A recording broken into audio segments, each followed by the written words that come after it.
Namaste, Guam, and welcome to KOM News Extra. I'm Sonia Artero. After graduating from JFK High School in 1991, Michael Lomeka was one of 24 dancers selected out of 5,000 who auditioned to attend the famous Juilliard School of Dance. His professional career includes dancing in the Broadway hit The King and I, touring with the most admired ballet dancer of the 20th century, Russian sensation Mikhail Baryshnikov, and dancing in Celine Dion's historic record-breaking 5-year Las Vegas engagement. Truly an inspiration to our youth, who embodies the notion if you set your mind to it, anything is possible. Such motivation was also the impetus for Michael's goal of running his own dance academy right here on Guam. I am talking about the Guam Dance Academy, which just opened up this week in Hagåtña, right above Carmen's Mexican restaurant. We are pleased and honored to have with us tonight Michael Lomeka, and to gain the highlight of his meteoric rise to fame and dance career, as well as to reveal what he has in store for his very own dance pupils. Welcome back to News Extra, Michael, and welcome back to Guam. I'm sure you've been here a little bit, but it's good to know that you're still creating this meteoric rise that probably no one can touch. It's always nice coming home. It's very nice to have you back. Thank you. Now, before we get to your dance academy, let's talk about your resume and experience, starting with your training at Juilliard. Sure. Tell us a little bit about that. Well, Juilliard was a 4-year program where we would take ballet, modern, every day, and basically take ballet and modern from 9 in the morning till noon, and then come back after lunch from 1 till about 7 or 8, and go with rehearsals or different studies such as dance history, just to know what we're doing, and where it came from. And we do that Monday through Friday for 4 years. What would you say was the biggest challenge that faced you with this particular stressful, I'm sure, training? I think just being there, like you're actually at Juilliard, so I think a lot of it, the pressure was self-inflicted, as many artists do, tortured souls, like, why are we doing this? But I knew I was getting the best training, and I knew I was lucky and blessed to be there. So I just went to class every day and did what they told me to do, and just trusted that they were preparing me for a professional career. Now you say lucky and blessed, and that is true. We say that in our culture a lot. Right. But truth be known, you were up against thousands. What was that experience like? You were chosen, in small 20s out of thousands, 5,000. Yeah, well, I flew to San Francisco for a regional audition. And it was the first time I'd ever worn tights. I was like, what do I do with this stuff, So, and went to the audition, and I kind of just, like anything, I just did, each task that was in front of me, and tried not to be overwhelmed by the whole experience.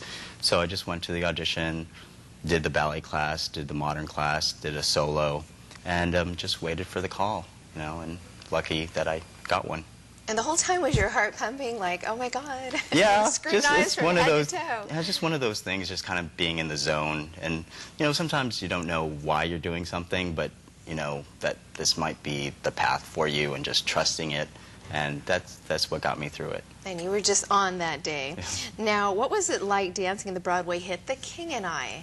That was great. I mean, while I was at Juilliard, I would walk along Broadway and just look at the lights and just think, wow, if I'd ever, be in one of those shows, I'd just be so psyched and pleased. And then there was an audition for The King and I the last year at Juilliard, and I actually got it 3 months before Juilliard ended. So I was going to school during the day, then going to the theater at night, which was very overwhelming. Wow. But, What would you say was your finest memory doing that particular show?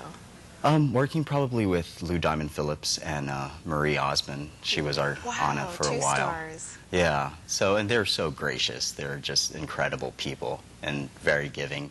Sometimes you get this image of stars and the diva personas, but they weren't that at all. They were very humble. Very. Yeah. Equally humble was someone I met personally as a result of your encouraging him to come here. You're dancing with the Russian great, Mikhail Baryshnikov. And when meeting him, he was very humble. What was that experience like? To share the stage Oh my with gosh. one of the greatest Yeah. dancers that'll go down in history forever. Yeah, well, I would ask myself that every day, or every performance, But he was just so kind, and kind of just took everybody, all the company members. It was a relatively small company. It was about 7 members of us, and I just like, why am I here? But again, I was just trusting that this is my path, and just got to travel the world, and visit places I'd never be able to if it wasn't for him, and of course learning, just by watching him, during performances. So that was such a blessing as well. What do you take with you with the experience you gained from Mikkel? For me, specifically with him, he was so detail-oriented in his movement, and just the slight hand gesture or head movement. It had to hit it. So much care and so much attention, So that's what I would take away from being with him for about 3 years. Okay. Now, on to Celine Dion. What a great experience that was. How did you get that gig? Obviously, you auditioned. Right. Well, I was on island, and my agent emailed me and said, hey, they're having an audition in Las Vegas for Celine Dion. So I flew out there for 2 days, and jet-lagged and everything, and again, asking myself, what am I doing here? So, but it went well, and they said, we don't have any openings right now, but we'll get back to you in, whenever there are. And later that summer, it was down to me and another guy. So I was like, okay, what's happening? What do I do? What's going on? And they said basically it goes to like the choreographer and the directors, and they basically get to choose between the two. And the choreographer for Celine Dion is Mia Michaels, and she is a judge on So You Think You Can Dance. And we go back a long way in New York when I was at Juilliard, and she was a teacher.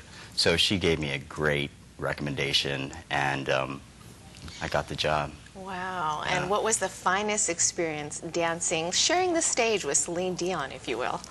The finest, it was every day right before our entrance. It's kind of like she has a song called A New Day. It's very inspirational. It's actually about her son, her only child, and what a blessing that was in her life. And it's just such an inspirational song, and every day I'd get goosebumps right before making our entrance. So, yeah. Wow. What was she like as a person to work with? She's kind of kooky. Oh, okay. Yeah, great sense of humor, and sometimes doing a show that long every day, sometimes you're not feeling it. Sometimes, and a lot of times she'd turn upstage, when we'd have to, interact with her, and she'd roll her eyes, or or just like give us a face, and so it was great. She's very human. She was very approachable. What about Mikkel? What's the one thing you could share with us that probably nobody else knows about him? Other than his being a perfectionist. Well, he loves to golf. I don't know if that's very exciting, okay, but he's an works. avid golfer. Yeah, he loves golfing. I think he'd rather be a professional golfer than a dancer, but yeah. I once read that when you didn't make an audition, or actually the show had closed for The King and I, that you were extremely depressed because you were like, now what am I going to do with myself? What happens when you don't make an audition or a show closes? I mean, how do you overcome that hurdle? Well, I mean, just as a performing artist, again, you're basically putting yourself up to critique. That's what an audition is, and they judge you on such a personal level, because dancing is such a part of me, and when I get cut, it's kind of hard not to take it personally, because I put my whole life, and everybody thinks this, about their dancing, and it's so personal, so it's hard not to take it personally, and then just wake up the next day, go to the next audition, go to the class, and just pick yourself up. Perseverance. Great advice. We appreciate it. Michael Lomeka. Don't go away as Michael lays out the dance discipline.